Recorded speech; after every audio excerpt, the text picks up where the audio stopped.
Yes, it was. There's lots of obstacles to overcome to make the. When you're this ambitious and you can't give up until you've made it perfect, it's a lot. We're very exhausted from it. It's a lot to throw down for yourself. I mean, everything. Every time one thing was accomplished, then there'd be something else like that would come along, and it was just like even like regarding the mixing, like we thought we had the whole album mixed, and then we had to go and remix the whole album again. So it was kind of every little thing was just really hard and painful. And everyone involved was as ambitious. Our producer was as much of a workaholic, or more so, because he was like the director guy, and he's very anal about things like placements of mics, and that took up many extra weeks and months of just a production sonically and technically, and also just trying to make something that expand beyond the boundaries that you created for yourself, like as a musician. So we were like Melissa, like her bass playing is amazing on the album. Like it's totally gone way beyond like anything that was expected. We're trying to like expand our boundaries and like really. And that's always difficult to do. Like I was trying to play stuff that I'm not capable of playing on the album. And I was trying to sing in ways that I'm not capable of singing. When I would sing like, I was just like, you guys just put up with this because I'm going to be ambitious here and go for the high note. And the more we tried, the better we got at it.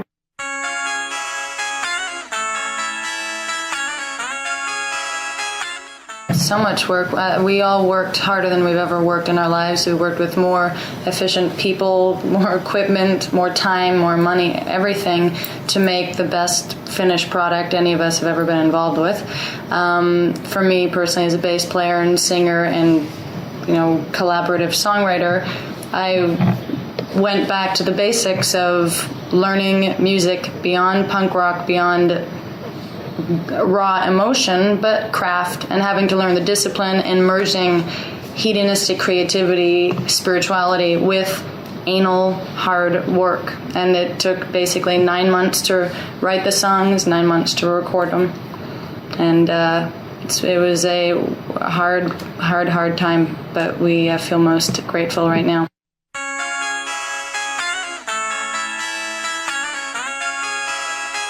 Well, no, we just knew what our influences were and what we wanted to achieve musically were great songs, great classic rock songs that were very original and culled from all sorts of musical history, from the most unique and impressionistic independent art bands to the most classic rock bands, but it all filtered through our systems, which means that you can't really hear much of when I said, let's do My Bloody Valentine, what you'll end up hearing just sounds like some rock riff. So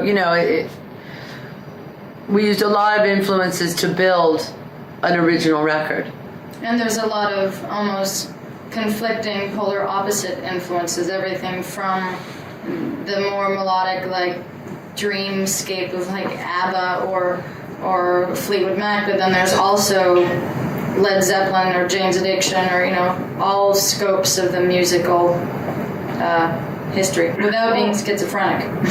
Still, the important thing is still cohesive. It's cohesive. It has a theme running through it. Yeah. Just like I always like any great classic record, like if you put back when people owned turntables for CD players, you'd be able to put the record, like drop the needle in the beginning of every song, and it still sounds like that album and that band, and that's what makes a classic record. I mean, that's how you can tell a classic record. And I think that our record's kind of like that. I haven't heard it on a turntable yet.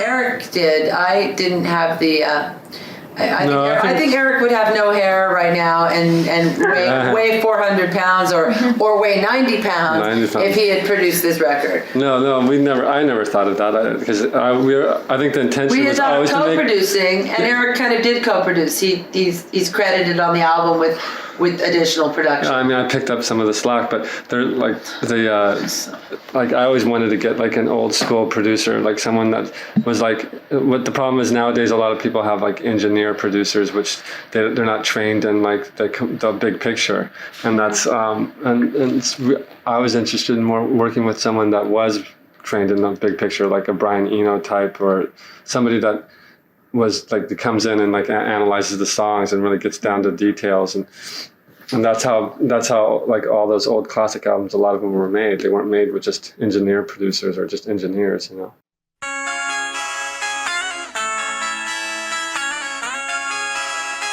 I picked Michael Beinhorn ultimately because Michael Beinhorn was ready for us and we were ready for Michael. Michael's never made the great record. He's made good records, but he hasn't made his great record. So I knew he would be hungry and passionate about this rather than already having been Daniel Lanois or Butch Vig and already been to the top of the mountain having made a great record.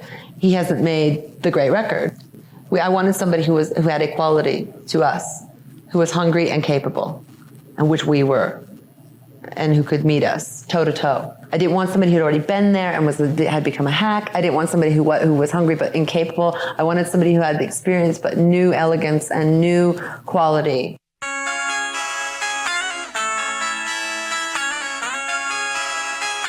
Oh yeah, he brought a little sophistication into the picture, and also I wouldn't say. But we delicate. wanted to be delicate, and we knew how anyway. I think we were pushing more for even more delicate. He's more Aussie than and you would think. Yeah, he was pushing things to be more tough. Yeah, aggressive, which in the end became a balance, a good balance, because I think we would have gone too light, and so he we would have gone too light and regretted it. So now there's a good balance because it's a little bit light, but it's still a little bit aggressive where it needs to be.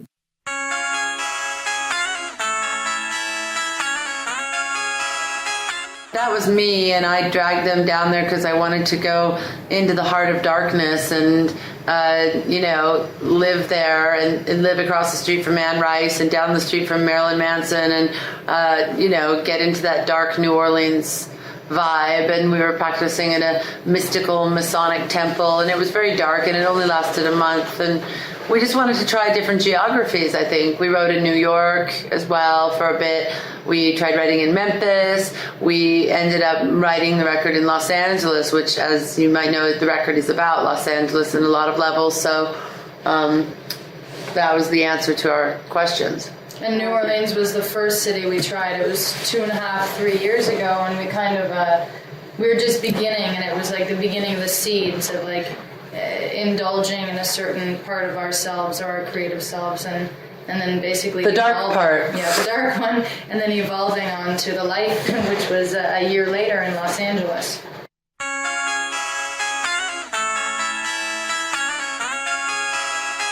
Yeah, it is. I mean, that you could be reductive, and it's not even reductive. It's fine to call it that. It is that, but it's a lot more. Yes, it's about Los Angeles. It's in that tradition of rock records that people write about Los Angeles, which I think is a grand tradition, from your sort of Fleetwood Mac, Don Henley, from your X to your Jane's Addiction. There's a lot of bands that never made it, the sort of Nymphs and Leaving Trains and all this stuff. There's a Arthur Lee, you know what I mean? There's a kind of tradition here of writing about this place. And so for me, it was about studying what the history of this place meant, and how here's a city that 100 years ago was an absolute desert, and if you stopped pumping water into it from places that have water, it would remain a desert. And it's almost like Las Vegas that way. So it's a false place. And how Los Angeles was even formed, if you've seen Chinatown, it's actually quite accurate, but it doesn't even go all the way there. There's a place called Owens Valley up here to the north, and it was this fertile, incredible valley. They called it the Switzerland of the West, and the Angelinos started stealing water at night from them illegally, and they couldn't stop us. And the Mulholland, whose name is all over this city, would go there and have a privatized army. And Owens Valley is now a dust bowl, but Los Angeles is this green, verdant place. So there's something about that really, I wanted to get into what that meant on different levels.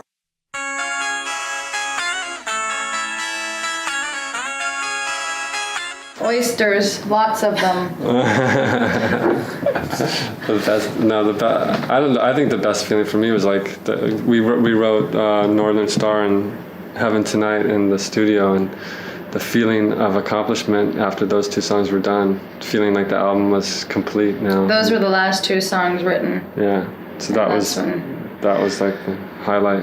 For me, it's when I would break through my own limitations as a singer in terms of not my range or my vocals, but melodies, phrasing my melodies. So for me, the best moments were when I actually broke through a wall almost. And a lot of times I'm helped with Melissa with this because we sing a lot together, and she's got ideas, I got ideas, and we bounce off each other. But I found a couple things that were so unexpected, like the chorus in Boys on the Radio, like, weird little drops in, and it would just be a revelation. I'd be so happy about it. In Northern Star, there's a line, and charity and gratitude, and the way that just charity and gratitude came out phrasing wise and melodically was like, wow, what the hell was that? So that to me is the best stuff. And from that, I will always know.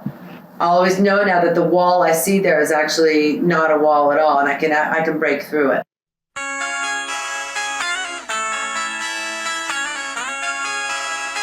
What he's great at for me, what he did for me, has nothing to do with Eric and Melissa. It has to do with me. I was in a rut. I could not even get out of bed. I didn't want to make this record. I didn't want to do anything. I was dull, and my blade was not sharp. And he's probably one of the only people, men, women on the planet that can challenge me.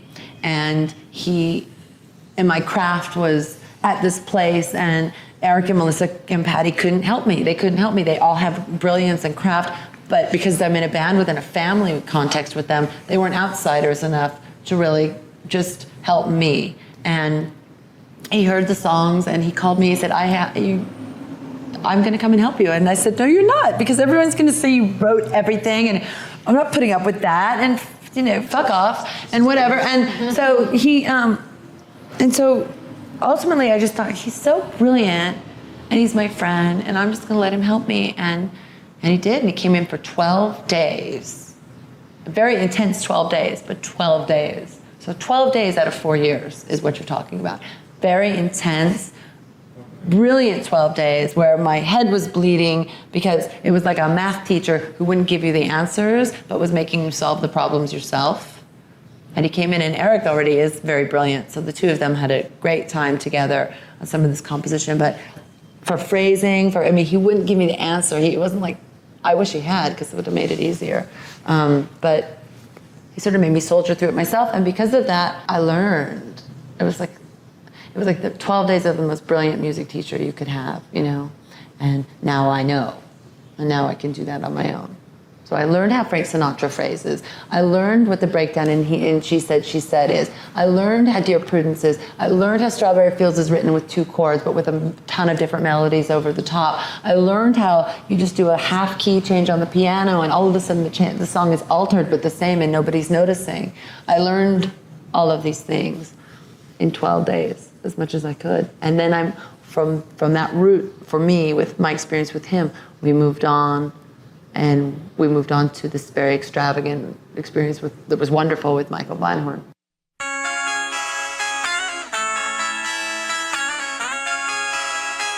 We've always been very, very ambitious about what to do with music, and we've always pushed it as far as we can. And, when you look back at who we came up with and who, everything from me at 15 with Julian Cope to the people that me and Eric started with in the Vans years and years ago, there's literally, from America anyway, in terms of people that have survived and been ambitious about it, there's the Smashing Pumpkins. I can't think of anybody else really that's gone through it that's made each one better and is still a really, obnoxious, if you will, confident sense of leadership about I want to write a classic rock record.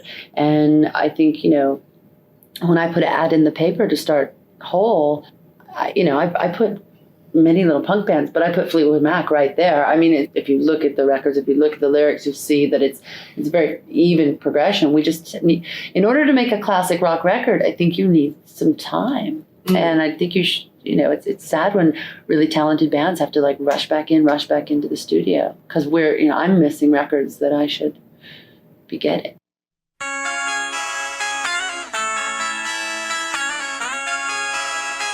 We had been on tour for a year and a half as it was, and so when you're 4 people playing every other night live for over a year, it already becomes a second language to communicate together. And then when we had to get, the songwriting, some songs took 4 years, every song was different, every person had a different place in the song. Well, Courtney always writes the lyrics, so that's obviously where she was at the whole time, but musically and songwriting-wise, other than being assigned as a bass player, one of my roles is the glue to keep it together, in terms of feeling what the rhythm is, along with melody, and then Eric is the guitar player. He's got a whole, there's musical roles that are assigned, but in terms of songwriting roles and all that is kind of different for a lot of the songs, because we had so much time to write these songs in a period of 2 to 3 years. Everyone got...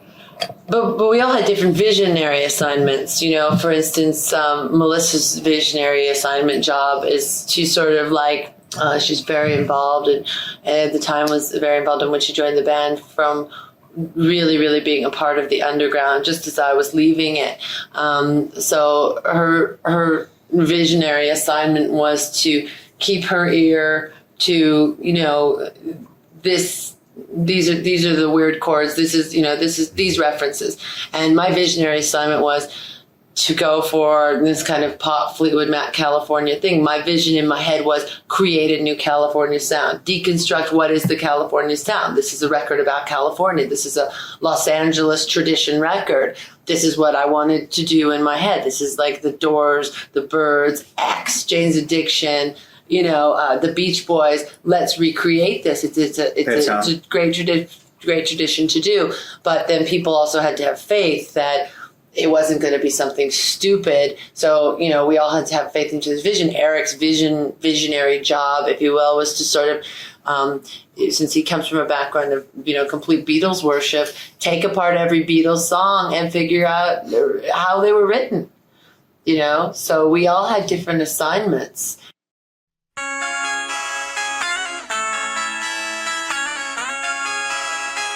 Well, we were all under a lot of pressure, everyone in their own special situation and all that, but for me it was rising to the biggest.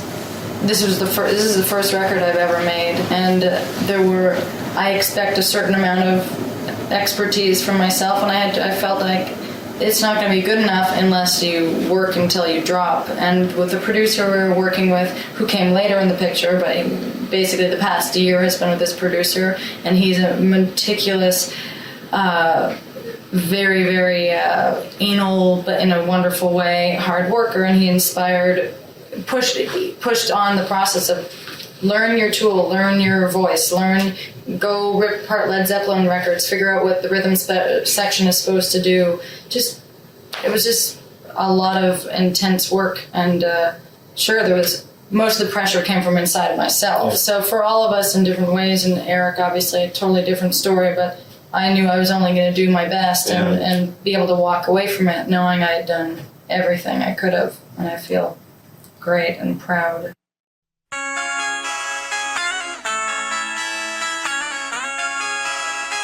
That's an example of one of the songs on the record that took 4 years. Basically, from the moment I joined the band, the first time we rehearsed together, we started to sing together. It was the first time we had sung together, and it became it evolved. When we played live, it was a song called Sugar Coma that we did for MTV Unplugged as well, and that was kind of a country sad love song, or sugary love, beautiful, whatever.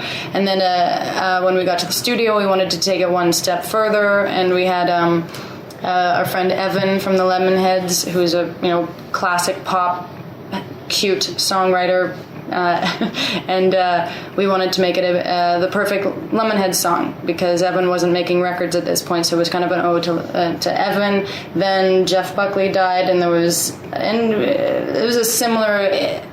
The beautiful boys on the radio, the sound to the And he drowned. Yeah, He there was drowned. the water thing. And then we were still pushing because we pushed all of our songs. And how can to it the be very about end. California? How can it be about Right. California? Bringing it to the ocean on that Pacific Coast Highway thing, and the boys. You heard.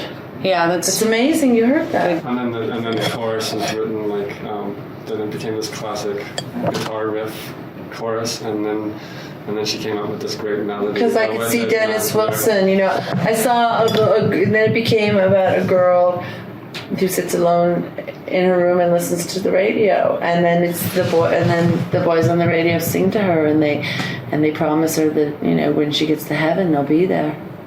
And so you got the girl alone in her room communicating with all these boys who are. She thinks all the songs are about her. Yeah. Because, me and Melissa have had a lot of songs written about us. We actually are going to start a band called All About Me and just do covers of all the songs that are about us. I don't know how many there are about Eric, but there's, I think we could do a double album at this point.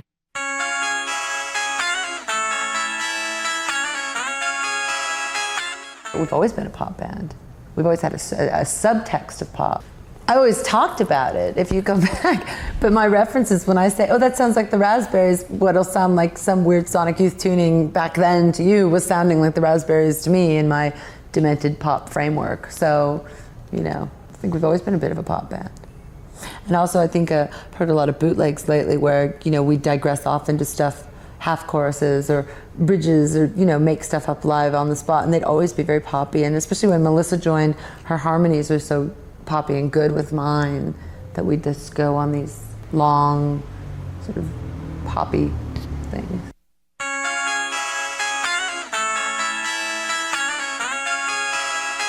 What is trying to be expressed? Has it changed? Is that what?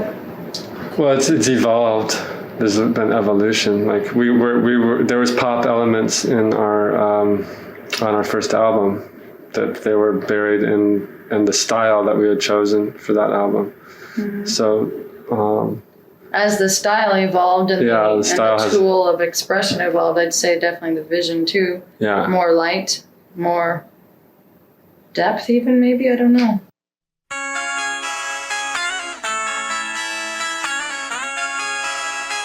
The generational concern with selling out is one of the reasons that our generation hasn't risen up and had leaders.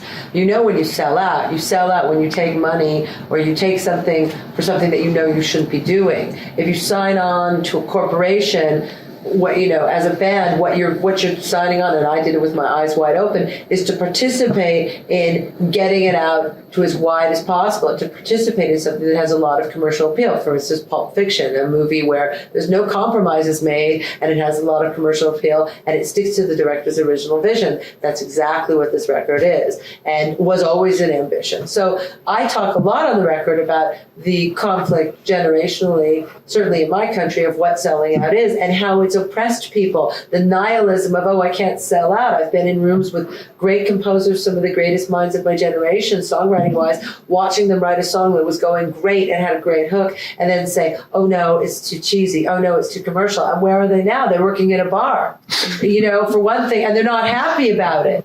Because you have your shot, you take your shot. And it'd be nice to be able to inspire not only more women, but more people of our generation and our experience in music or just in, where spirituality is at this time in life. I don't have as many peers as I would like to, people that come from where I come from, speaking to a big audience about how they're feeling about right here, right now. And that makes, I hope we can encourage more people to be a little bit more ambitious and learn the tools to communicate. You have to have tools. Yeah. And also in our generation, having a closeness to God is considered selling out. Anything other than cynical nihilism is selling out. What the fuck kind of life is that? Where's the enthusiasm and the engagement and the happiness and the joy and the ecstasy and the pain and the the love and the death and the life and the hate of living? If ever, you're not even allowed to love God. You're not allowed to find your own excellence. You're not allowed to be ambitious. Because why? Because we've been brainwashed by baby boomers. So fuck them. This generation needs more leaders, more people that are willing to build buildings, from an ambitious point of view. So that's the sellout story.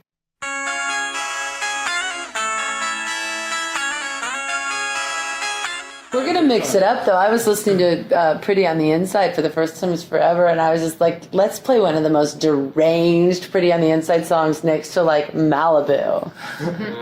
Yeah. You know what I mean? Like, we'll mix it up. Yeah, it will be It's fun to great. be big. I mean, it's going to be a lot bigger and exciting.